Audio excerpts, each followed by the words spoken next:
चलिए दोस्तों, आज के इस नए क्लास में आप सभी का स्वागत है। पहले तो गुड मॉर्निंग आप सभी को। देखिए, इससे पहले वाले जो क्लास है उसमें हमने क्या पढ़ा है, अध्याय 1 चैप्टर 1 के बारे में पढ़ा है, सेट समुच्चय के बारे में, है ना। पूरे वीडियो को आप देख सकते हैं। 11 वीडियो में हमने सभी को कवर किया है। पूरा 1.7 प्रश्नावली तक हमने पूरे तरीके से क्या कर दिया है, कंप्लीट कर दिया है। उसके एग्जाम्पल नहीं बनाया है क्योंकि एग्जाम्पल जो है वह बहुत ही सिंपल है ना। तो उसको आप स्वयं बना सकते हैं, तो आपके लिए होमवर्क था। अब देखिए, इसमें भी हम क्या करेंगे, क्वेश्चन ही बनाएंगे, एग्जाम्पल नहीं बनाएंगे, क्योंकि एग्जाम्पल आप स्वयं देख के बना सकते हैं, है ना। अब देखिए, यहाँ पर जो अध्याय शुरू हो रहा है उसका नाम है संबंध एवं फलन। देखिए, संबंध एवं फलन, है ना। नाम से ही यहाँ पर स्पष्ट हो रहा है कि संबंध है। संबंध कब बनेगा, जब कम से कम दो चीजें होंगी, है ना। जब दो चीजें होंगी तभी क्या होगा, उसमें संबंध बनेगा। फलन कब बनेगा, तो फलन हम आगे पढ़ेंगे, है ना। ये इसी का भाग है फलन। तो फलन क्या होता है कि संबंध के रूप में हम जिस तरीके से जुड़ते हैं, है ना, तो उसी को हम क्या कह देते हैं, फलन कह देते हैं। ठीक है। तो देखिए, सबसे पहले इस अध्याय में हम पढ़ने वाले हैं क्रमित युग्म के बारे में। ठीक है। सबसे पहले हम क्या पढ़ने वाले हैं, क्रमित युग्म के बारे में। क्रमित युग्म, इसको इंग्लिश में कहा जाता है ऑर्डर्ड पेयर।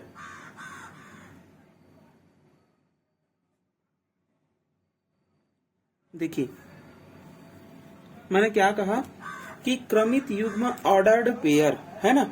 और ऑर्डर्ड पेयर यानी कि देखिए, आप क्लास में आपका रोल नंबर 1 है ना, किसी का रोल नंबर 2 है, किसी का 3 है, तो वो क्या है, एक ऑर्डर में है ना, एक क्रम में है।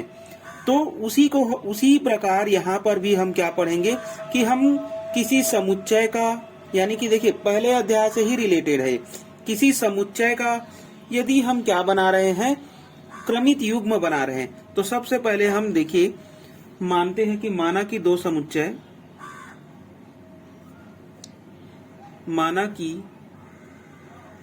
समुच्चय ए व बी है। ठीक है, ये हमने मान लिया। माना कि जो स्मॉल ए है वो ए के एलिमेंट है और स्मॉल बी जो है वह बी के एलिमेंट है। ठीक है, तब इन दोनों का जो क्रमित युग्म बनेगा, क्या बनेगा, क्रमित युग्म बनेगा।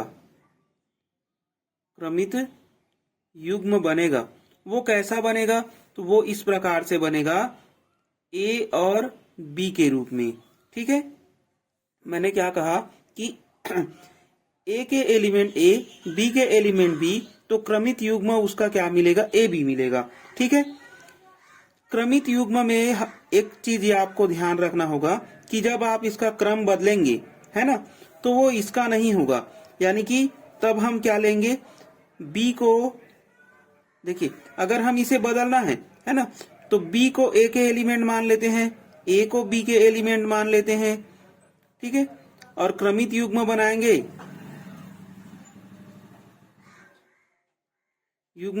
तो क्या बनेगा, ये क्रमित युग्म के रूप में बी ए हो जाएगा। यानी कि ये दोनों आपस में बराबर नहीं है।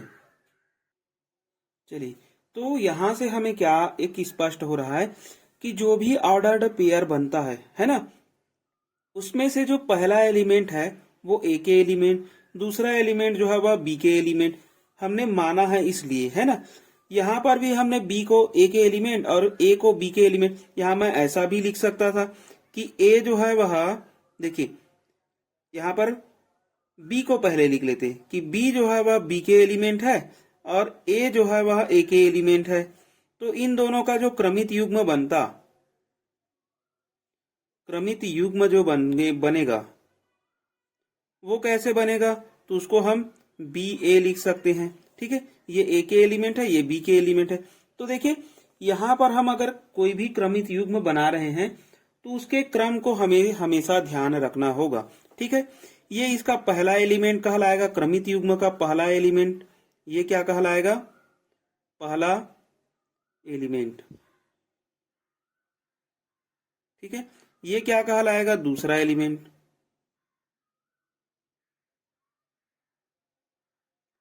दूसरा एलिमेंट कहलाएगा। ठीक है, या फिर इसी को एलिमेंट ना कह करके हम क्या कह देते हैं, निर्देशांक भी बोलते हैं। एक्स निर्देशांक, वाई निर्देशांक आप पढ़े होंगे, है ना। तो ठीक इसी प्रकार हम इसको निर्देशांक भी बोल सकते हैं। ठीक है, क्या बोल सकते हैं, निर्देशांक, कोऑर्डिनेट बोल सकते हैं, निर्देशांक भी बोल सकते हैं। ठीक है, तो ये निर्देशांक भी हो सकता है। देखिए, इसको समझना बहुत ही आसान है। अब मान के चलिए, ये तो हो गया हमारा क्रमित युग्म। समान क्रमित युग्म एक और आता है, समान क्रमित युग्म, समान क्रमित युग्म। अब देखिए, समान क्रमित युग्म तभी मिलेंगे हमें, यानी कि इसको हम क्या बोल रहे हैं कि equal order pair, equal order pair. ठीक है, तो इक्वल ऑर्डर्ड पेयर कब होगा, जब हमारे पास में दो क्रमित युग्म होंगे। तो माना कि दो क्रमित युग्म, दो क्रमित युग्म, एक को हमने मान लिया ए बी, तथा एक को हमने मान लिया क्या, एक और मान लेते हैं सी डी, है ना। तो ये दोनों समान होंगे, समान होंगे यानी कि ए बी बराबर होगा किसके, सी डी के। ठीक है, तो ये होगा यदि और केवल यदि, इसको क्या बोलते हैं, इस चिन्ह को यदि और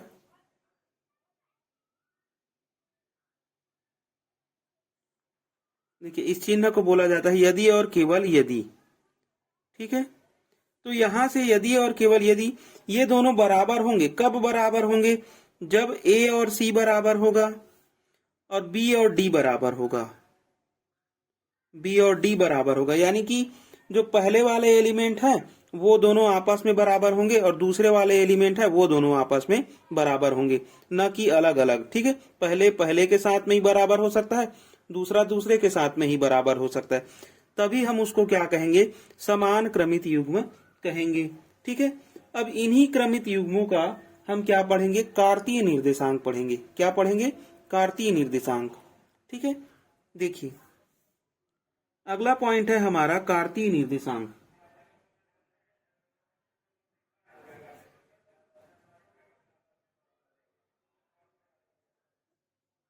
कार्तीय निर्देशांक, इसको बोला जाता है कार्टेशियन प्रोडक्ट,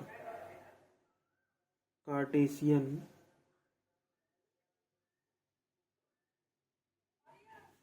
प्रोडक्ट। ठीक है, अब देखिए कार्तीय निर्देशांक के लिए हम क्या लेते हैं कि यदि कोई एक एलिमेंट है ए जो कि ए समुच्चय का है और दूसरा एलिमेंट है बी, वो बी समुच्चय का है, यानी कि ए जो है वह कुछ भी हो सकता है ना, A1 A2 A3 कुछ भी हो सकता है, B1 B2 B3 कुछ भी हो सकता है, यानी कि एक समुच्चय है ए, उसमें ए एलिमेंट है, एक समुच्चय है बी, उसमें बी एलिमेंट मैंने मान लिया। ठीक है, अब इनका हमें क्रमित युग्म बनाना है। ठीक है, तो क्रमित युग्म बनाएंगे कि सभी अवयवों का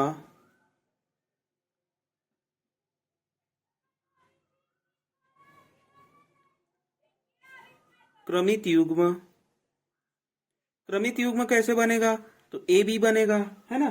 तो ए बी का जो समुच्चय है, अब इसी का यदि हम समुच्चय बना देंगे, यानी कि अगर ए के एलिमेंट ए है, बी के एलिमेंट मतलब कि बी के एलिमेंट बी है, और उनमें से जितने भी एलिमेंट है उसका यदि हमने क्रमित युग्म बनाया और उन क्रमित युग्मों को एक समुच्चय के अंदर में रख देंगे, वही क्या कहलाएगा, हमारा कार्तीय निर्देशांक गुणन कहलाता है। ठीक है, कार्तीय निर्देशांक, इसको गुणन और लिख लेना। ठीक है, तो कार्तीय गुणन या कार्तीय निर्देशांक गुणन कहलाएगा। ठीक है, यदि एक ए जो है वह ए का एलिमेंट है, बी जो है वह बी का एलिमेंट है, के सभी अवयवों का जो क्रमित युग्म बनेगा वो इस प्रकार से बनेगा, है ना, का समुच्चय, का समुच्चय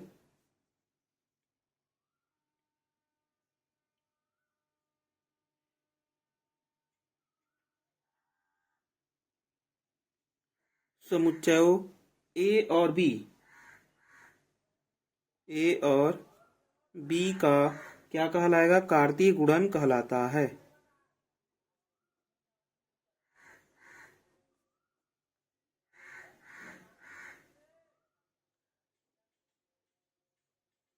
कार्तीय गुणन कहलाता है। इसे देखो, कार्तीय गुणन को हम ए क्रॉस बी से दर्शाते हैं या प्रदर्शित करते हैं। ठीक है, प्रदर्शित करते हैं। अब देखिए, ये वाला जो परिभाषा है, अगर आपको समझ में नहीं आया होगा तो मैंने मान लिया कि ए में मान के चलो कि A1 A2 कोई दो एलिमेंट है। इसी प्रकार बी में मैंने मान लिया कि B1 और B2 एलिमेंट है। ठीक है, अब दोनों का यदि मैं कार्तीय गुणन निकालूंगा तो वो क्या मिलेगा मुझे? A क्रॉस बी मिलेगा। अब A क्रॉस बी कार्तीय गुणन कहलाएगा, तो A क्रॉस बी का कैसे मिलेगा मुझे? A1 A2, इन दोनों का ही मुझे क्या करना पड़ेगा? क्रॉस करने पड़ेगा B1 और B2 के साथ में। ठीक है, अब ये कार्तीय गुणन हमें कैसे मिलेगा? देखो कि A1 का मैं दोनों के साथ बनाऊंगा एक ठो क्रमित युग्म। ठीक है, कैसे बनाऊंगा देखते जाओ कि एक ये समुच्चय मिलेगा मुझे, है ना? क्या मिलेगा बोल रहा है कि क्रमित युग्मों का समुच्चय मिलेगा। तो क्रमित युग्मों का समुच्चय के लिए ये तो मुझे समुच्चय ही मिलेगा। A1 का मैं B1 के साथ गुणा करूंगा तो क्या मिलेगा? A1 B1, यही मिलेगा। ये एक मेरा क्या हो गया? क्रमित युग्म हो गया। A1 का मैं एक बार B1 के साथ किया, A1 का मैं B2 के साथ भी कर सकता हूं, तो ये हो जाएगा मेरा A1 और B2। ठीक, इसी प्रकार मैं A2 का B1 के साथ कर सकता हूं, तो A2 का B1 के साथ कर सकता हूं। इसी प्रकार A2 का B2 के साथ कर सकता हूं, तो A2 का B2 के साथ कर सकता हूं। ठीक है, तो ये मेरा क्या हो गया? कार्तीय गुणन हो गया। ठीक है, और इसी क्रम में हमें गुणा करना है। ठीक है, A1 का दोनों के साथ, फिर A2 का दोनों के साथ, या 3 है तो तीनों के साथ, 4 है तो चारों के साथ। ठीक है, तो इस प्रकार से हमें क्या मिल जाएगा? ये मिलेगा। अब देखिए, यहां पर जो एलिमेंट है 1 2 3 4 आया, वो कैसे आया? तो ए के जो अवयवों की संख्या है ना, अगर इसकी संख्या ज्ञात करना है, किसका? इस कार्टेशियन प्रोडक्ट का, है ना, A क्रॉस बी यानी कि जो कार्तीय गुणन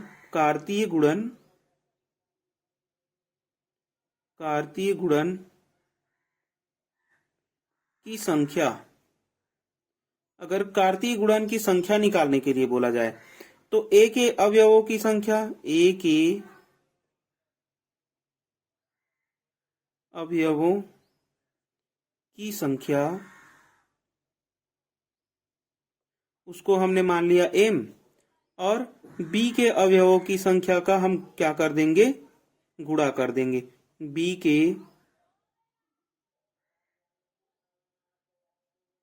अवयवों की संख्या। ठीक है, तो ये हमें मिल जाएगा m क्रॉस n। ठीक है, अगर हमें कार्तीय गुणन की संख्या निकालने के लिए बोला जाए, संख्या बराबर n, तो n हम कैसे निकालेंगे? तो इस सूत्र से निकालेंगे, m क्रॉस n से। m क्या है? तो m बताता है a के अवयवों की संख्या कितनी है? 2।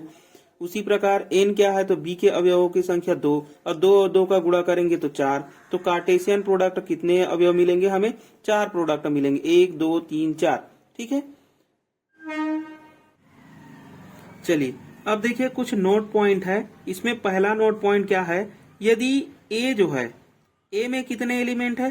5 एलिमेंट है, और ठीक इसी प्रकार यदि B में भी 5 एलिमेंट हो, तो इन दोनों का जो कार्टेशियन प्रोडक्ट है A क्रॉस B, उसका मान भी क्या मिलेगा हमें? 5 मिलेगा।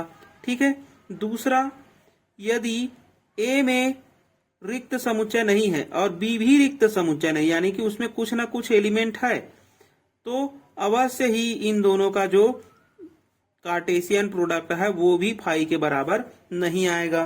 ठीक है, तीसरा पॉइंट आप याद रखेंगे कि A जो है वो अगर B के बराबर है, तो A क्रॉस B जो है वो किसके बराबर होगा? A स्क्वायर के बराबर होगा। यानी कि A और B यदि बराबर है तो हम क्या करेंगे, उन दोनों का जो कार्टेशियन प्रोडक्ट है वो किसके बराबर होगा, ए स्क्वायर के बराबर होगा। क्यों? क्योंकि ए बराबर ए रखेंगे तो ए और ए का गुणा करेंगे तो क्या आएगा, ए स्क्वायर आएगा। ठीक है, अब देखिए अगला चौथा पॉइंट आपको याद रखना है, इसमें भी De Morgan law, De Morgan's law. De Morgan's law क्या होगा कि जो ए है इसका यदि हम कार्टेशियन प्रोडक्ट करेंगे किसके साथ में, बी इंटरसेक्शन सी के साथ में, तो वो क्या मिलेगा हमें, A cross B intersection A cross C. जैसे हम गुणा करते हैं ना, सेम टू सेम है वैसी। ये हो गया पहला। दूसरा डिमॉर्गन लॉ क्या कहलाएगा इसमें कि ए का क्रॉस करेंगे यदि हम बी यूनियन सी के साथ में, तो वो हमें क्या देगा कि A cross B union A cross C. ठीक है, तो इस वाले पॉइंट्स को आप लोग याद रखेंगे। ठीक है, ये चारों पॉइंट आपको याद होने चाहिए। अब हम चलते हैं इसके क्वेश्चन को बनाने। ठीक है, देखते हैं कि इसके क्वेश्चन जो है वह कैसे कैसे दिए हैं और उसको किस तरीके से हम बना सकते हैं। चलिए देखिए, प्रश्नावली 2.1 का पहला प्रश्न है। आप लोग बुक जो है वह सामने रखेंगे और प्रश्नावली के जो प्रश्न है उसको देखते चलेंगे। ठीक है, अब देखिए यहाँ पर जो पहला प्रश्न है वो है, यदि एक क्रमित युग्म ही है, ये है ना, x प्लस 1 और y माइनस 2 बराबर दिया हुआ है 3 और 1 हो तो,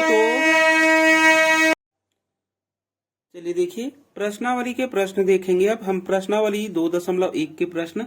अब देखिए इसमें क्या बोल रहा है कि जो पहला प्रश्न है उसमें दो क्रमित युग्म दिए हुए हैं। एक क्रमित युग्म ये है जिसमें एक एलिमेंट ये है और ये दूसरा एलिमेंट है।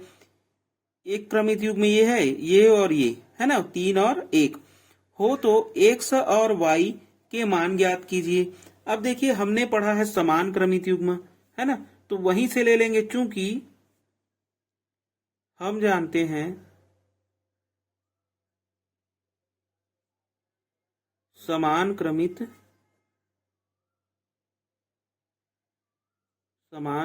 युग्म से, समान क्रमित युग्म क्या होता है कि ए बी और बी सी डी, है ना, सी डी जो है वह बराबर होगा यदि और केवल यदि ए बराबर सी और बी बराबर डी। तो इसी से हम ले लेंगे जो भी दिया है उसको। ठीक है, गिवन इसको हमें पहले लिख लेना था। ठीक है, x प्लस 1 और y माइनस 2 बराबर 3 और 1। अब देखो ये इसके बराबर होगा, यानी कि x प्लस 1 जो है वह किसके बराबर होगा, 3 के बराबर। ठीक इसी प्रकार y माइनस जो 2 है वो किसके बराबर होगा, 1 के बराबर होगा। यहाँ पर x की वैल्यू क्या आ जाएगी, तो 3 माइनस 1। यहाँ क्या आएगी, y की वैल्यू, ये माइनस उधर जाके क्या हो जाएगा प्लस, तो 1 प्लस 2 हो गया। x की वैल्यू कितनी आई, 2, y की वैल्यू कितनी आई, 3, तो x और y की वैल्यू मिल गया। ठीक है, क्या क्या मिला हमें, 2 और 3, यही हमारा क्या हो जाएगा, आंसर हो जाएगा। ठीक है, बहुत ही सिंपल है। चलिए आगे का क्वेश्चन देखते हैं, दूसरा प्रश्न। देखिए दूसरा प्रश्न क्या बोल रहा है कि यदि P बराबर और Q बराबर दिया हो तो हमें P क्रॉस Q और Q क्रॉस P ज्ञात करना है। देखिए क्रॉस हमने निकालना सीखा है ना, तो यहाँ पर जो भी दिया है उसको आप दिया है करके लिख लेना। ठीक है, मैं तो डायरेक्ट P क्रॉस Q निकाल रहा हूँ। ठीक है, तो देखिए P क्रॉस Q निकालने के लिए हमें क्या होगा, सबसे पहले P के एलिमेंट ही लिखने पड़ेंगे, फिर हमें क्रॉस करना पड़ेगा, फिर Q के एलिमेंट लिखेंगे। Q के क्या है, तो R है।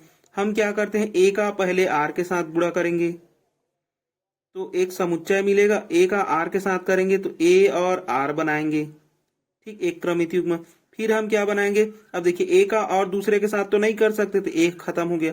B का करेंगे R के साथ में तो ये हो जाएगा BR। ऐसे ही C का करेंगे तो CR। ठीक है, तो ये हमें क्या मिल गया, P क्रॉस Q का एक क्रमित युग्म का समुच्चय। ठीक है, ये हो गया हमारा P क्रॉस Q। ठीक इसी प्रकार हम Q क्रॉस P भी निकाल सकते हैं। क्या निकालेंगे, Q क्रॉस P निकालेंगे। जिस जिस स्थिति में कहा जाए, यानी कि जिस ऑर्डर में कहा जाए उसी ऑर्डर में हमें निकालना है। Q क्रॉस P निकालने के लिए Q के एलिमेंट रखेंगे R को, फिर क्रॉस करेंगे किसके साथ में, P के एलिमेंट्स ABC के साथ में, तो ABC के साथ में करेंगे। हमें एक समुच्चय मिलेगा, R का A के साथ करना पड़ेगा तो RA मिलेगा, ठीक। R का B के साथ में करेंगे तो RB मिलेगा, R का C के साथ में करेंगे तो R और C मिलेगा, ठीक है। और ये हो गया हमारा समुच्चय, और यही क्या हो जाएगा, हमारा आंसर हो जाएगा, ठीक है। तो ये हो गया हमारा दूसरा प्रश्न भी कंप्लीट, ठीक है। चलिए तीसरा प्रश्न देखिए। तीसरा प्रश्न क्या बोल रहा है कि यदि A बराबर इतना हो तो A क्रॉस A का मान ज्ञात करना है। हमें क्या ज्ञात करना है, A क्रॉस A। तो सबसे पहले तो हमें क्या दिया हुआ है, A ही दिया हुआ है। A बराबर कितना दिया हुआ है, तो 1 2, ठीक है। हमें निकालना है A क्रॉस A, कोई बात नहीं है, A क्रॉस A निकालना है ना। तो A क्रॉस A निकालने के लिए हम क्या करेंगे, एक बार A उसका क्रॉस फिर से A के साथ कराएंगे। A क्या है, 1 2, 1 का हम इन दोनों के साथ में इंटू करेंगे, है ना, और क्रमित युग्म बनाएंगे। तो 1 का 1 के साथ में करूंगा तो 1 1 मिलेगा मुझे, क्रमित युग्म 1 का 2 के साथ बनाऊंगा तो 1 2 मिलेगा मुझे, ठीक है। इसी प्रकार 2 का करूंगा तो 2 1 मिलेगा मुझे, 2 का 2 के साथ में करूंगा तो 2 और 2 मिलेगा, ठीक है। ये एक क्रमित युग्म का क्या मिल गया मुझे, समुच्चय मिल गया, ठीक है। चलिए तो ये था हमारा तीसरा प्रश्न। चलिए अगले प्रश्न पे चलते हैं। अब देखिए अगला है हमारा चौथा प्रश्न, ठीक है। चौथा प्रश्न में A बराबर B बराबर और C बराबर हो तो निम्न को ज्ञात कीजिए। अब देखिए यहाँ पर 3 समुच्चय दिए हुए हैं, A B और C। उसमें से हमें सबसे पहला वाला निकालना है, क्या, A cross B intersection C। तो सबसे पहले हम B इंटरसेक्शन C निकाल लेते हैं इसके लिए। तो सबसे पहले हल नंबर 1, सॉल्यूशन नंबर 1 आप लिख सकते हैं। इसमें हमें क्या निकालना है, B intersection C। B intersection C, B क्या है, तो 3 4, C क्या है इंटरसेक्शन में, तो 4 5 और 6। कौन सा कॉमन है, तो 4 कॉमन है, बाकी नहीं है ना। तो ये हो गया 4। तो B इंटरसेक्शन C कितना आया मेरा, 4 आ गया। अब मुझे निकालना क्या है, इसलिए A cross B intersection C निकालना है, तो B इंटरसेक्शन C, और B इंटरसेक्शन C क्या है, ये है, और A क्या है, तो A मेरे पास है 1 2 3। A मेरे पास क्या है, 1 2 और 3। इसका मैं क्रॉस कराऊंगा किसके साथ में, B इंटरसेक्शन C, और B इंटरसेक्शन C मैंने निकाला है 4, ठीक। चलिए तो अब यहाँ पर हमें क्या बनाना पड़ेगा, कार्तीय गुणन बनाना पड़ेगा, है ना। ये क्रॉस प्रोडक्ट है, तो क्रॉस प्रोडक्ट कैसे मिलेगा, 1 का 4 के साथ में एक बार बनेगा, और तो है नहीं तो छूट जाएगा 1। 2 का 4 के साथ में बनेगा एक बार, 2 का 4 के साथ में, फिर 3 का बनेगा तो 3 का 4 के साथ में बनेगा, और बनेगा क्या, और एलिमेंट है ही नहीं बनेगा। तो ये हो गया हमारा पहला आंसर, ठीक। इसी प्रकार हल नंबर 2, हल नंबर 2 में हमें क्या निकालना है, A क्रॉस B और A क्रॉस C दोनों का इंटरसेक्शन निकालना है। सबसे पहले हम निकाल लेते हैं A क्रॉस B को, ठीक। चूंकि A क्रॉस B निकालेंगे उसके लिए A के एलिमेंट 1 2 और 3 क्रॉस B के एलिमेंट क्या है, तो B के एलिमेंट है 3 और 4। दोनों का हम कर देंगे क्रॉस, क्रॉस करेंगे, देखो युग्म मिलेगा हमें 1 3 का, 1 और 3 का। 1 का 4 के साथ करूंगा तो 1 और 4 का मिलेगा, ठीक है। 2 और 3 का करूंगा तो 2 3 मिलेगा। इसी प्रकार 2 का 4 के साथ करूंगा तो 2 4 मिलेगा। 3 का करूंगा तो 3 3 मिलेगा। 3 का 4 के साथ में करूंगा तो क्या मिलेगा, 3 4 मिलेगा। और है क्या, अब खत्म हो गया, है ना, है ही नहीं। तो ये हो गया मेरा A क्रॉस B, ठीक।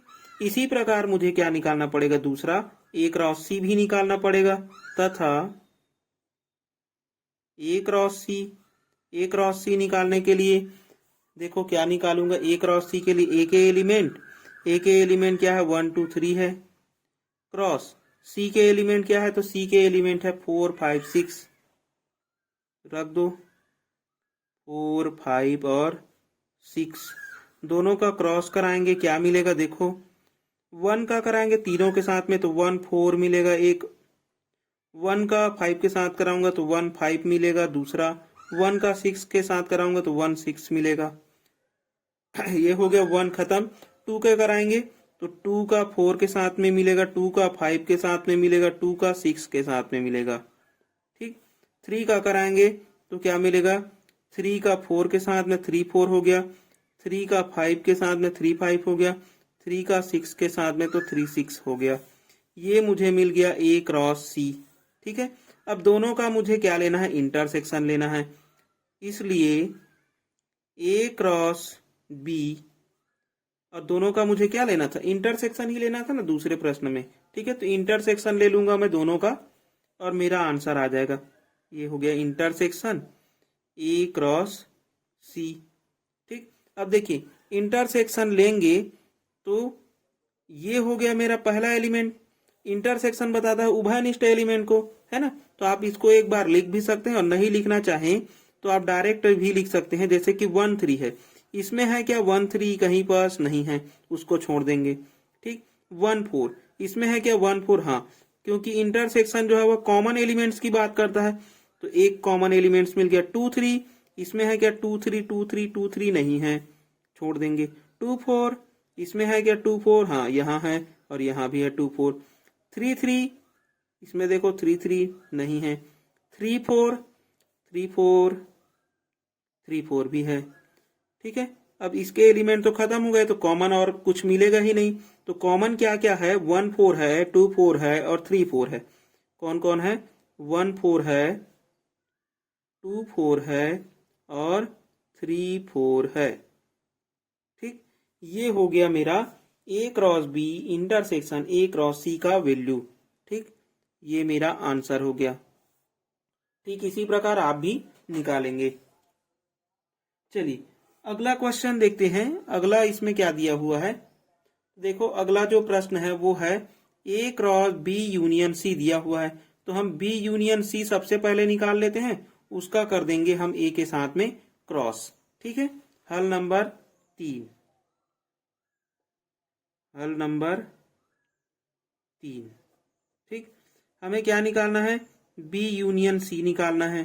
B की वैल्यू लिखेंगे, B की वैल्यू क्या है देखो, तो B की वैल्यू है 3 4, उसका क्रॉस कराएंगे 4 5 6 के साथ में। 3 4 उसका हमें यूनियन कराना है, क्रॉस नहीं, 4 5 6 के साथ में। ठीक है। चलिए यूनियन क्या बताता है, सभी एलिमेंट्स की बात करता है, तो सभी एलिमेंट्स को लिख लो।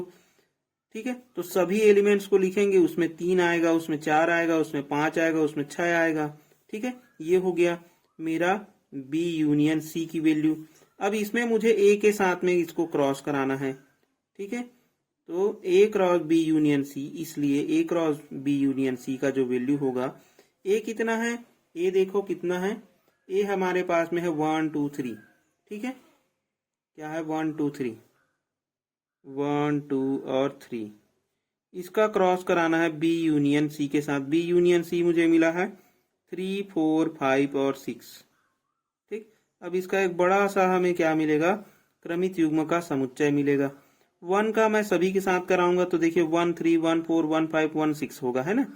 1 3 1 4 1 5 1 6। ठीक। इसी प्रकार 2 का कराएंगे, 2 3 2 4 2 5 2 6, ये मिला। अगला 3 का कराएंगे तो क्या मिलेगा, 3 3 और मिलेगा 3 4 3 5 3 6 और मिलेगा क्या, नहीं मिलेगा। तो ये हो गया हमारा आंसर। ठीक है। क्रमित युग्म का एक समुच्चय मिला है इस प्रकार से। अब देखिए इसके एलिमेंट को आप काउंट कर सकते हो, है ना। क्रॉस होता है 3 और इसमें 4, तो 4 3 12, 12 एलिमेंट है कि नहीं देख लो, 1 2 3 4 5 6 7 8 9 10 11 12। ठीक। तो सही हो रहा है हमारा आंसर भी। इसी का चौथा प्रश्न है। ठीक है। देखो चौथा प्रश्न, तीसरा हमारा हो गया। दूसरा भी हो गया। चौथा प्रश्न देखते हैं। ठीक है, चौथा प्रश्न में ए क्रॉस बी और ए क्रॉस सी पहले निकालने पड़ेंगे। तो ए क्रॉस बी निकालते हैं हम लोग। ठीक है, देखो हम यहाँ पर ए क्रॉस बी ए क्रॉस सी निकाल चुके हैं, है ना, यहाँ पर, लेकिन हम उसको नहीं लेंगे, हम फिर से निकाल लेते हैं। ठीक है, चलिए देखिए इसको हम निकाल लेते हैं।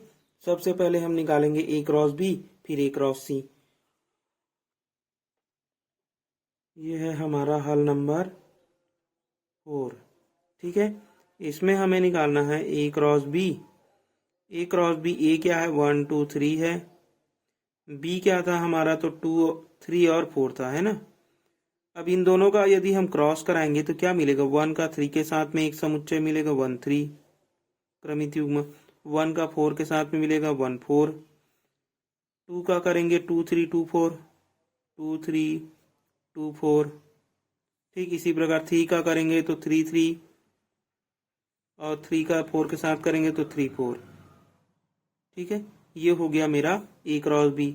इसी प्रकार मुझे ए क्रॉस सी भी निकालने हैं। ए की वैल्यू है 1 2 3 और क्रॉस सी की वैल्यू क्या है, तो सी की वैल्यू देख लेते हैं। सी की वैल्यू है 4 5 और 6, है ना। चलिए, तो ये है 4 5 और 6। देखो ये क्या मिलेगा मुझे, 1 का कराऊंगा 4 के साथ में तो 1 4 1 5 और 1 6 ये मिलेगा। 2 का कराऊंगा 2 4 2 5 2 6 2 4 2 5 2 6। 3 का कराएंगे तो 3 4 3 5 और 3 6 का एक समुच्चय मिलेगा। ए क्रॉस बी मिल गया और ए क्रॉस सी मिल गया। हमें क्या कराना है, इसलिए A cross B union A cross C. ठीक है, यही कराना है, यूनियन। यूनियन बोलता है सभी एलिमेंट्स। ठीक है, किसकी बात करता है, सभी एलिमेंट्स की बात करता है ना। तो यहाँ पर हमें सभी एलिमेंट्स को लिखने होंगे और रिपीट नहीं करना है। ठीक है, क्या नहीं करना है, रिपीट नहीं करना है, क्योंकि समुच्चय जो है वह रिपीट को क्या करता है, अलाउ नहीं करता है। तो सबसे पहले ए क्रॉस बी से लेते चलते हैं। 1 3 आ गया हमारा, 1 4 आ जाएगा हमारा, 2 3 आ जाएगा हमारा, 2 4 आ जाएगा, 3 3 आ जाएगा, 3 4 आ जाएगा। ठीक है, 1 4 लिख चुके हैं तो इसको छोड़ देंगे। 1 5 नहीं लिखे हैं तो इसको लिखेंगे 1 5 को। ठीक, 1 6 नहीं लिखे हैं, इसको भी लिखेंगे 1 6 को। 2 4 लिख चुके हैं, ये हो गया हमारा। 2 5 नहीं लिखे हैं तो इसको भी लिख लो 2 5 को। 2 6 को भी लिखना पड़ेगा। ठीक है, 3 4 लिख चुके हैं। ठीक है, और 3 5 नहीं है इसमें तो 3 5 लिखेंगे और 3 6 को भी लिखेंगे, है ना, 3 6 को भी लिखेंगे। ये एक हमारा क्रमित युग्म का समुच्चय बन गया। ठीक है, इसको आप दे सकते हैं आंसर।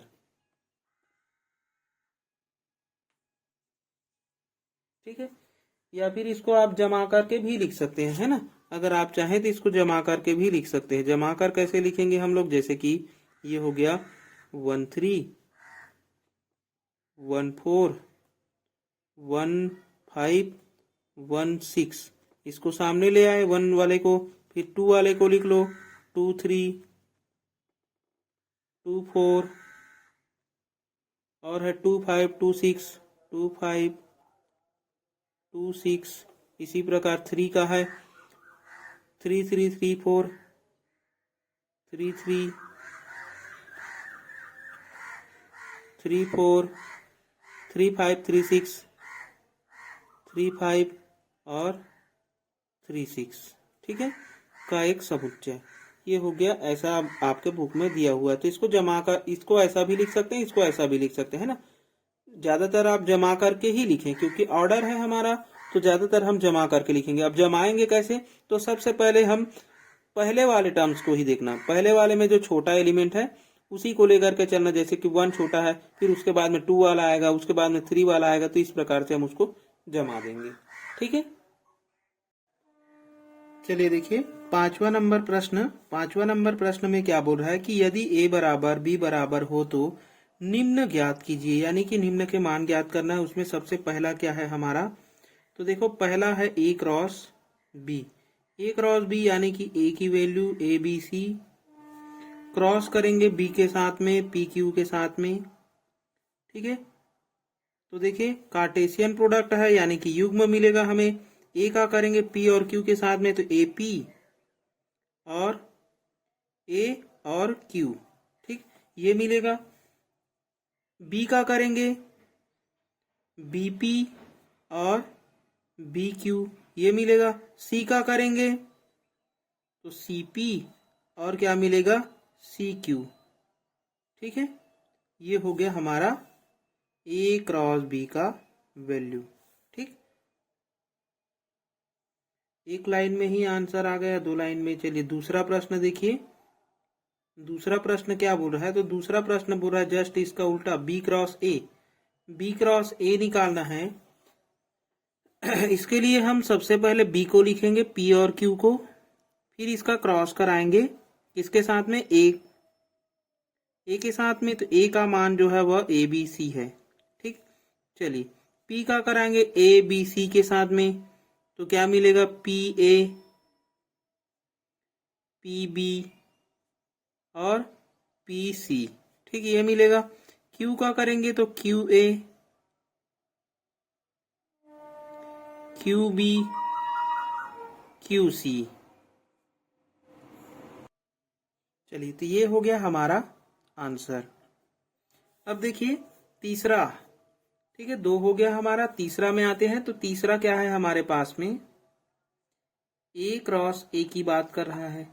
A क्रॉस A यानी कि A की वैल्यू है ABC और फिर से A की वैल्यू है ABC।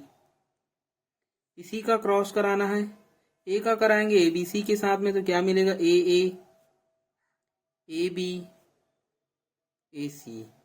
B का कराएंगे ABC के साथ में तो BA BB और BC, ठीक।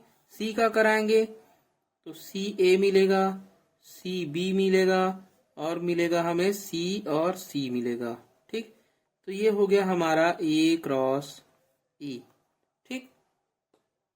चलिए तो देखिए हम क्रॉस कराए, A का कराए हैं इन सभी के साथ में AA AB AC।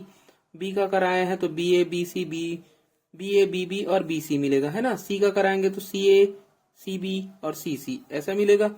ये हो गया हमारा आंसर। इसी प्रकार हम B क्रॉस B निकालेंगे, ठीक है।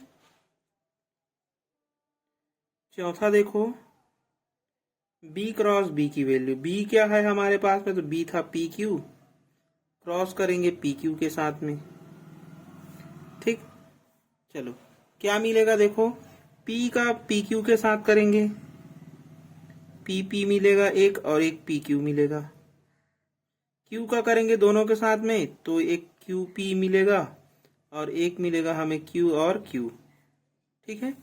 देखिए दो दो चार एलिमेंट ही मिलेंगे, तो यहाँ भी चार एलिमेंट है आंसर, ठीक है। तो ये था हमारा पांचवा प्रश्न। अब हम चलते हैं छठवें प्रश्न में।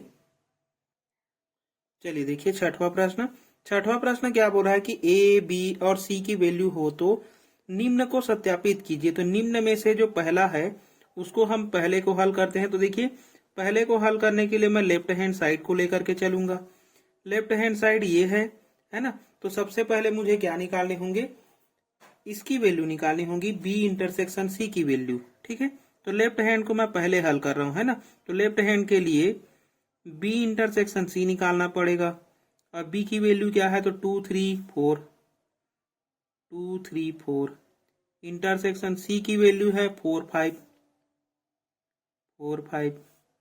यहाँ से 4 और 4 कॉमन है तो 4 को ही लिखेंगे। तो ये हो गया हमारे पास में B इंटरसेक्शन C की वैल्यू। इसके साथ में A कराएंगे तो A का क्रॉस कराएंगे, क्या मिल जाएगा हमें B इंटरसेक्शन C। देखो A क्या है हमारे पास में, देखो A क्या है हमारे पास में, तो A है 1 2 3 1 2 3 क्रॉस कराएंगे किसके साथ में, बी के साथ में, और बी क्या है, हम बी बोल रहा हूँ इंटरसेक्शन वाले के साथ में, तो इंटरसेक्शन है हमारे पास में 4। ठीक, चलो देखो 1 का 4 के साथ कराएंगे तो 1 4, 1 का अब हो गया, 2 का कराएंगे तो 2 4, 3 का कराएंगे तो 3 4। ठीक है, तो ये हो गया हमारा ए क्रॉस बी इंटरसेक्शन सी की वैल्यू। ठीक है, ये हो गया हमारा इक्वेशन 1। राइट हैंड साइड के लिए हल करेंगे। राइट हैंड साइड के लिए, ठीक है, राइट हैंड साइड के लिए मुझे चाहिए ए क्रॉस बी और ए क्रॉस सी। ठीक है, तो देखो ए क्रॉस बी निकालेंगे सबसे पहले, ए क्रॉस बी। ए क्रॉस बी के लिए ए की वैल्यू है 1 2 3, और क्रॉस बी की वैल्यू क्या है, तो बी की वैल्यू है 2 3 4, 2 3 4। ठीक, क्रॉस कराएंगे, क्रॉस कराएंगे तो सभी के साथ होगा 1 का, तो क्या मिलेगा 1 2 1 3 और 1 4, ये मिल जाएगा 1 का इसके साथ, 1 का इसके साथ, 1 का इसके साथ, है ना। 2 का कराएंगे तो 2 2 2 3 2 4, 2 2 2 3 2 4। 3 का कराएंगे 3 2 3 3 3 4। ठीक, ये हो गया मेरे पास में ए क्रॉस बी की वैल्यू। इसी प्रकार मैं निकालूंगा सेम, देखो इसी प्रकार हम ए क्रॉस सी निकालेंगे। ए क्रॉस सी की वैल्यू, ए तो पहले से पता है 1 2 3 है, सी की वैल्यू देख लेते हैं क्या है, तो सी की वैल्यू है हमारे पास में 4 5। ठीक, सी की वैल्यू क्या है 4 और 5। हल करेंगे क्या मिलेगा, देखो 1 का 4 5 के साथ कराएंगे तो 1 4 1 5, 2 का कराएंगे तो 2 4 2 5, 3 का कराएंगे तो 3 4 और 3 5। ठीक है, ये हो गया इक्वेशन 2। अब समीकरण 1 और 2 का हम क्या करा देंगे, इंटरसेक्शन करा देंगे, क्योंकि इंटरसेक्शन ही पूछा है ना इसमें। तो देखो इसलिए A cross B intersection A cross C, intersection common element की बात करता है, तो देखो दोनों में जो कॉमन है उसको ही लेंगे हम। 1 4 इसमें है, इसको नहीं, क्रॉस वाले को देखना है ना, ए क्रॉस बी और ए क्रॉस सी को देखना है। ये क्रॉस सी है, इसको देखो और इसको देखो। यहाँ पर 1 2 इसमें है क्या, 1 2 नहीं है, छोड़ देंगे। 1 3 इसमें है, 1 3 नहीं है, छोड़ देंगे। 1 4 इसमें है क्या, हाँ है, तो 1 4 लेकर चलेंगे। ठीक है, 1 4 लेकर के चलेंगे। ठीक है, अब देखो 2 2 2 2 इसमें है क्या, नहीं है, छोड़ देंगे। 2 3 भी नहीं है, छोड़ देंगे। 2 4 है तो 2 4 लेकर के चलेंगे। इसी प्रकार देखो 3 2 भी नहीं है, 3 3 भी नहीं है, 3 4 ये है, तो 3 4 को लिख लेंगे। ठीक है, और इसको हम नाम दे देंगे समीकरण नंबर 3। ठीक है, समीकरण 1 और 3 को देखो। समीकरण 1 व 3 से प्रूफ हो रहा है दोनों ही बराबर है ना, ये बराबर है इसके साथ में, तो A cross B intersection C जो है वो बराबर हो जाएगा किसके, A cross B intersection A cross C का। ठीक है, तो ये हो गया हमारा सिद्ध। ठीक, इसी का दूसरा है, उसको भी हम देखते हैं। चलो देखो छठवें का हम दूसरा हल करेंगे, है ना। दूसरा प्रश्न ये बोल रहा था, और उसमें भी हमें ए और बी और सी की वैल्यू हमें पता है ना। तो देखो हमें सबसे पहले लेफ्ट हैंड साइड के लिए हल करना पड़ेगा। तो लेफ्ट हैंड साइड के लिए, इसके लिए देखो क्या मिलेगा, सबसे पहले बी यूनियन सी निकालेंगे। बी यूनियन सी यानी कि ये हो गया हमारा बी, 2 3 4 यूनियन C 4 5। यूनियन यानी कि सभी एलिमेंट्स की बात होता है तो 2 3 4 और 5 ये सारे एलिमेंट्स हो गए यूनियन में, बी यूनियन सी में। अब उसका हमें क्या कराना है, ए के साथ में क्रॉस कराना है। इसलिए क्या हो जाएगा, ए क्रॉस बी यूनियन सी जो है वो क्या मिलेगा, ए की वैल्यू क्या है, तो ए की वैल्यू है 1 2 3। इसका क्रॉस कराना है हमें 2 3 4 5 के साथ में।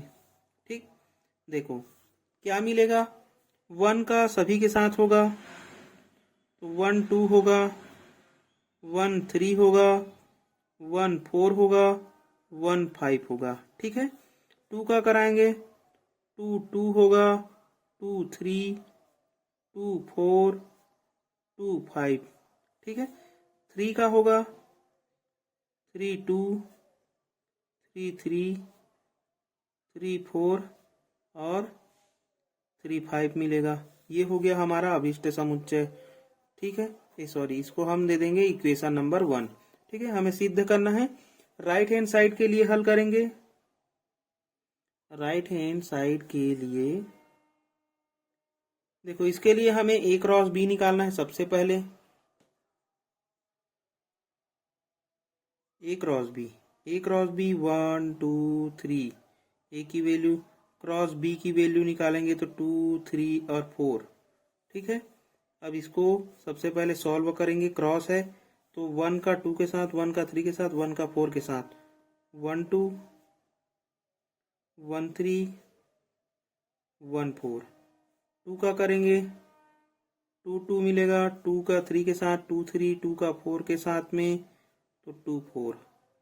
ठीक है, 3 का करेंगे 3 2 3 3 3 4, 3 2 3 3 3 4। ठीक है, ये मिल गया मुझे ए क्रॉस बी की वैल्यू, तथा मुझे एक और चाहिए ए क्रॉस सी, है ना। तो ए क्रॉस सी के लिए ए का जो वैल्यू है वो तो है 1 2 3 और सी का जो वैल्यू है वो 4 5 है। ठीक है, सी का वैल्यू क्या है, तो 4 5 है हमारे पास में। क्रॉस 4 5। अब देखो यहाँ पर इसको भी हम क्रमित युग्म बनाएंगे। 1 का 4 5 के साथ में तो 1 4 1 5 1 4 1 5। 2 का कराएंगे 2 4 2 5। 3 का कराएंगे 3 4 3 5। ठीक है, ये हो गया। अब देखो ये तो हमारे पास में क्या आ गया, ए क्रॉस सी, ए क्रॉस बी, ए क्रॉस सी दोनों आ गया। हमें क्या निकालना है, दोनों का यूनियन निकालना है राइट हैंड साइड के लिए, है ना। तो दोनों का हम कर देंगे यूनियन। इसलिए A cross B union A cross C, दोनों का यूनियन बताता है सभी एलिमेंट्स को, है ना। चलो तो देखो यहाँ पर हम जो सभी एलिमेंट्स की बात करते हैं तो सभी एलिमेंट में मैं पहले 1 1 वाले को लेकर के चलता हूँ। तो ये मिलेगा मुझे 1 2 1 3 1 4। ठीक है, और इसमें क्या मिलेगा, देखो इसमें 1 4 तो हम ले लिए, इसमें 1 5 को लेकर के चलेंगे तो 1 5 को लेकर के चलेंगे। ठीक है, 2 वाले को लेता हूं तो 2 2 2 3 2 4 और इसमें है 2 5, इसको तो हम लेकर ले लिए, है ना। तो ये हो जाएगा 2 2 2 3 2 4 2 5। ठीक है, इसी प्रकार हम 3 वाले को लेकर के चलेंगे तो ये हो जाएगा 3 2 3 3 3 4। ठीक है, इसमें से कंप्लीट हो गया, 3 4 ले चुके हैं और एक बच गया है 3 5। आ गया हमारा सभी एलिमेंट्स, ये सभी एलिमेंट्स की बात करता है, सभी एलिमेंट्स आ गया। इसको नाम दे दो समीकरण 2। अब समीकरण 1 और 2 को देखो, तो समीकरण 1 और 2 को देखने से पता चल रहा है कि ये जो राइट हैंड साइड है वो दोनों बराबर है, इसलिए ये भी आपस में क्या होंगे, बराबर होंगे। तो समीकरण 1 और 2